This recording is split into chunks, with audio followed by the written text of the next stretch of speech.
nossa entrevista do dia, um bate-papo hoje com o advogado Dr. Marco Vinícius Pereira de Carvalho, ele que pede o impeachment do ministro do Supremo Tribunal Federal, Dias Toffoli. O ministro, então, do STF, Dias Toffoli, alvo mais uma vez de um pedido de destinação do posto protocolado no último dia 12 na Secretaria-Geral da Mesa do Senado. Para nós entendermos isso, e por isso que esse é o assunto da nossa entrevista hoje, porque o advogado que protocolou então esse pedido foi o Dr. Marco Vinícius Pereira de Carvalho, com escritório aqui em Taió. Ele que a gente já falou é natural de Brasília, mas reside há algum tempo já em Taió. Doutor Marco, para que o pessoal de casa entenda no que consiste esse documento, quais as informações que o senhor juntou nesse processo. Muito obrigado pela participação e bom dia. Bom dia, Jefferson. Bom dia, ouvinte educadora. Bom, na verdade, isso aqui, todo mundo que me conhece sabe que eu sou meio indignado com algumas situações que acontecem e nunca me furtei a enfrentar tema nenhum quando se trata de corrupção e essas situações dessa temática, né? E tenho tido uma atuação ativa e viajando ultimamente várias vezes, registrando para interesse de algum, com o dinheiro do meu bolso mesmo, para atrás dessas situações, E no ano passado, alguns amigos meus, que são colegas, para quem não sabe, eu sou integrante da carreira de fiscalização lá em Brasília, no Distrito Federal, e estava de licença até assumir o cargo aqui de advogado da prefeitura. Esses meus colegas tiveram acesso, como todas essas transações imobiliárias e movimentações patrimoniais passam por algum setor da Receita Estadual, chamou a atenção a movimentação imobiliária do ministro Toffoli, onde ele contraiu um empréstimo de R$931 mil, isso eu tenho aqui, faz parte da denúncia, o original inclusive, a certidão do registro de imóveis. Ele então deu a casa dele no Lago Norte, em Brasília, como garantia. E nos chamou a atenção, num primeiro momento, que a coisa estava muito certa para ser certa. Porque ele dá... Então o ministro do Supremo pega R$931 mil, vamos colocar arredondando R$1 milhão,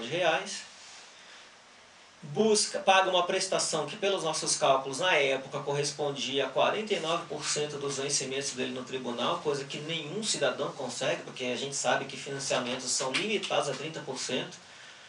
E chamou mais atenção ainda que depois algum tempo depois, alguns meses depois, simplesmente é o que diz aqui, inclusive eu faço questão de ler a íntegra do que está na escritura do imóvel dele, que tanto o Dias Toffoli quanto o Banco Mercantil do Brasil resolveram em comum acordo aditar a escritura pública. E esse aditamento foi para quê? Para reduzir a taxa de juros do financiamento contratado em 35%.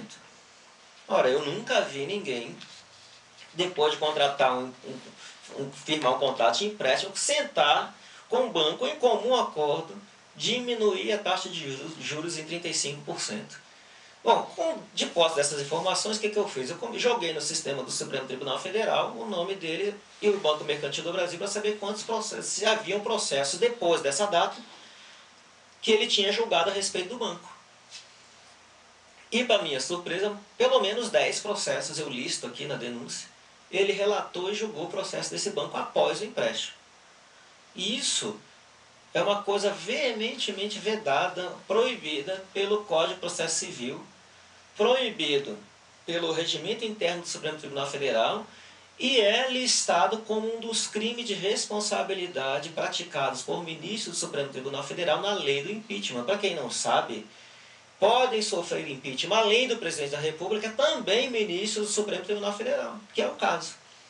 Com base nisso tudo, nós montei a denúncia, protocolei na mesa do Senado Federal, aguardando nesse momento a leitura perante o plenário do Senado Federal para a abertura efetiva do processo de impeachment do ministro. Lembrando que o ministro Dias Toffoli, para quem está em casa se situar, faz parte da mais alta corte do judiciário brasileiro, Enfim, doutor Marco, quais são as etapas desse pedido? Enfim, qual que é o trâmite desse processo? O trâmite desse processo, então, Jefferson, obviamente, a denúncia protocolada lá na Secretaria-Geral da Mesa, dirigida ao presidente do Senado Federal, senador Renan Calheiros. Depois ele tem que ler isso perante os senadores para abrir efetivamente o processo de impeachment, onde ele vai compor uma comissão de 21 senadores, tal como está acontecendo com a presidente Dilma Rousseff. A diferença é que esse processo não passa pela Câmara dos Deputados, ele é somente processado no Supremo Tribunal Federal. E numa posterior eventual evolução desse processo, o ministro é afastado preventivamente, tal como a presidente, e depois julgado procedente, porque juridicamente não tem saída. Nós temos uma situação comprovada, documentalmente comprovada e juridicamente comprovada. Ele infringiu dispositivos legais, infringiu a lei do impeachment, e o que a lei do impeachment recomenda é o afastamento, é a destituição do cargo do ministro. Então são essas etapas. Após isso tudo, ser mandado embora, ser empichado, como costuma se dizer, né? Perde-se o cargo. Lembrando que é o primeiro, nunca aconteceu isso com ministro nenhum do Supremo Tribunal Federal. Nenhum, até na história de mais de 200 anos do Supremo Tribunal Federal, nunca houve efetivamente um ministro afastado do seu cargo por cometimento de crime de responsabilidade. Nós nunca tivemos um afastamento, mas nós já tivemos casos semelhantes que acabaram sendo julgados, doutor Marco? Não. Aconteceram alguns pedidos de impeachment, tem hoje tramitando contra o ministro Luiz Fux, contra outros, mas com essa substancialidade não existe. Não existe nenhum caso, nunca ouvi dizer que nenhum ministro do Supremo contraiu empréstimo com o banco e continuou jogando o processo desse banco. Tá? Então isso é uma coisa surreal. Lembrando, já para os ouvintes saberem, esse ministro tem menos estudo que eu. O ministro do Supremo Tribunal Federal nunca foi aprovado num concurso público sequer na vida. O ministro do Supremo Tribunal Federal só tem a graduação em Direito. Ele tem menos estudo que eu. Menos estudo que a maioria dos advogados aqui de Itaió. O histórico dele qual é? Formou em Direito, sempre foi advogado militante, ele já atuou em 600 processos eleitorais a favor do PT, tá? 600 processos eleitorais a favor do PT, foi assessor na liderança do PT na Câmara entre 1995 e 2000, onde passaram pela liderança ninguém menos que José Dirceu e José Genuíno, pessoas que ele mesmo jogou no Supremo, que a meu ver isso é uma flagrante irresponsabilidade dele, ter julgado gente que foi patrão dele, trocando em miúdos, coisas que aconteceu. Depois ele foi assessor jurídico na Casa Civil, subordinado a José Dirceu, subchefe para assuntos jurídicos na Casa Civil, depois advogado da União e depois foi ministro do Supremo Tribunal Federal. Eu costumo dizer para os meus alunos da unidade que a única diferença entre eu e ele, falando politicamente, é que ele foi advogado do Lula em campanhas eleitorais e eu fui do Adhemar e do Hugo.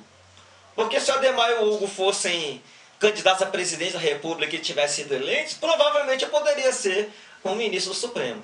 Tá? E assim, como ex-servidor do Supremo que eu sou, eu fui servidor no Supremo Tribunal Federal, no gabinete do ministro Celso de Mello, que ainda hoje é ministro de lá, foi assistente desse gabinete.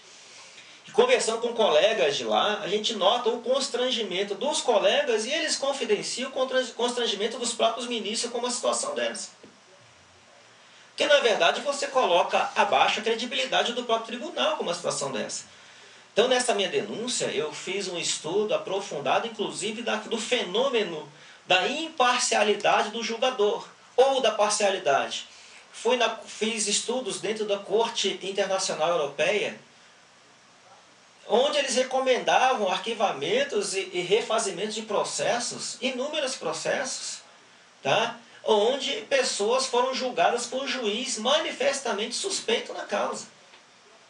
Isso compromete a segurança jurídica, isso compromete a própria concepção de justiça, que a nossa Constituição diz que a República Federativa do Brasil é baseada em valores de justiça. Agora, como que você vai basear uma república em valores de justiça se eu tenho um juiz da mais alta corte do país julgando processos totalmente parcial? Onde fica a imparcialidade?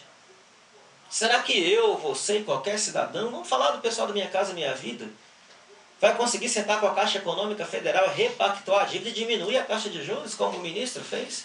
Comprometer 50% dos seus vencimentos para pagar a prestação da casa própria? Será? Enfim, doutor Marco, a gente quer agradecer aqui a sua participação. Doutor Marco hoje não vem como assessor da prefeitura. Ele, como falou no início, fez essas viagens a Brasília, né, bancando do seu próprio bolso como advogado, como ele tem também o escritório. E a gente parabeniza o doutor Marco primeiramente pela atitude. Nós já estamos acompanhando essa situação. O doutor Marco já veio conversado conosco há algum tempo sobre o início desse trabalho e o que ele faria e conseguiu realmente, deu entrada então a esse processo. E com certeza, né, pelos dados levantados pelo Dr. Marco, só resta que a justiça seja feita. Dr. Marco, mais uma vez, muito obrigado. E queremos dizer que com certeza nós conversaremos em outras oportunidades a respeito do andamento deste fato. Se Deus quiser, Jefferson. Eu só acho engraçado que agora, quem tem o poder para admitir, para colocar esse processo para andar, é o senhor Renan Calheiros, que hoje está sendo denunciado pelo Ministério Público Federal no Supremo Tribunal Federal, pedindo a prisão dele. Então, mais uma vez, a tal da imparcialidade sendo violada, porque o cidadão ele tem a prerrogativa de admitir um processo contra um ministro do Supremo, mas ele tem lá no Supremo Tribunal Federal, está esperando vir do Supremo Tribunal Federal, de onde esse ministro Dias Toffoli faz parte, e vai proferir julgamento a esse respeito, se ele vai ser preso ou não. Olha só que coisa mais... Olha só a que ponto nós chegamos no nosso país de bagunça generalizada. É uma bagunça generalizada. E eu estou disposto, se isso aqui for paralisado lá por uma questão política, porque jurídica não tem o que fazer, eles não têm saída, mas se eles quiserem barrar isso aqui por uma questão política, eu vou procurar as cortes internacionais a esse respeito. Eu não tenho o menor problema com isso, não tenho medo de ministro, eu sei... da reportagem, os repórteres do UOL, que inclusive noticiaram isso em nível nacional, já está lá no Congresso em Foco, que é um site do UOL, em outros, está pipocando em outros lugares. Conversava agora há pouco com o Juliano Dipp, que é repórter do SB, do Datena, a esse respeito. Eu não tenho medo de ir para frente com isso aqui. Eu sei, os repórteres falaram que ele ficou louco da vida, bufando. Não deu nenhuma explicação a esse respeito. Não. Inclusive, a matéria demorou a sair justamente porque eles estavam querendo ouvir o ministro se pronunciar. Ele não se pronunciou. Sei que eu devo ter um xizinho lá no meu nome, mas eu não estou nem aí. A coisa tem que ser... Se o país é para ser passado ali, vamos passar limpo do executivo, do legislativo e também do judiciário. Nós precisamos de um país diferente e um país melhor. É isso que me move. É isso que me move. Tá certo? Muito obrigado.